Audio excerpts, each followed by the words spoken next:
एक बार की बात है, एक छोटे से गांव में एक रहस्यमय मगरमच्छ रहता था। इस मगरमच्छ के पास एक आदमी आता था और वह उसे खाने का निवेदन करता। मगरमच्छ ने कभी भी किसी को कहा नहीं, लेकिन इस बार उसने व्यक्तिगत राज खोल दिया। मगरमच्छ ने कहा, मैं तुम्हें खा जाऊंगा, लेकिन एक शर्त पर। आदमी ने पूछा, कौन सी शर्त? मगरमच्छ ने कहा, अगर तुम मेरी बात मानोगे और अपने वादे को पूरा करोगे तो मैं तुम्हें नहीं खा जाऊंगा। आदमी ने तब मान लिया।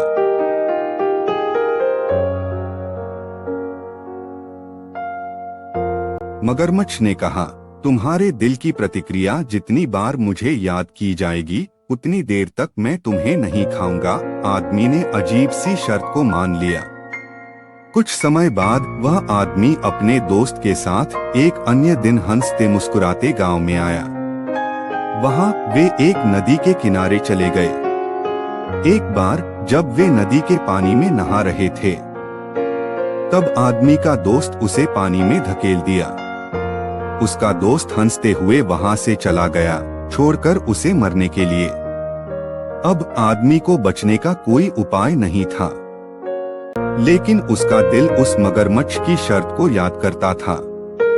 उसके मन में उस दिन की बात गूंज रही थी जब वह ने उस मगरमच्छ से उस अजीब सी शर्त पर समझौता किया था। वह आदमी कितना भी कोशिश करता, लेकिन वह बात अपने दिल से नहीं भूल सकता था। उसके दिल में एक उम्मीद जागी। वह ने मगरमच्छ की शर्त को याद किया और दिल से उससे माफी मांगी। तभी एक चमत्कार हो गया। वह आदमी किसी भी चिकित्सक के पास जाए बिना ही मरने से बच गया। वह जान गया कि मगरमच्छ की शर्त ने उसकी जिंदगी को बचा लिया। उसके दिल में अब मगरमच्छ के प्रति एक अलग प्रकार का सम्मान था। वह जब भी उस गांव में जाता तो उसने मगरमच्छ को सलाम किया। इस कहानी से हमें यह सीखने को मिलता है कि हमें कभी भी किसी को अनजाने में भला बुरा न करना चाहिए, क्योंकि हमारे कर्म हमारी जिंदगी को प्रभावित कर सकते हैं।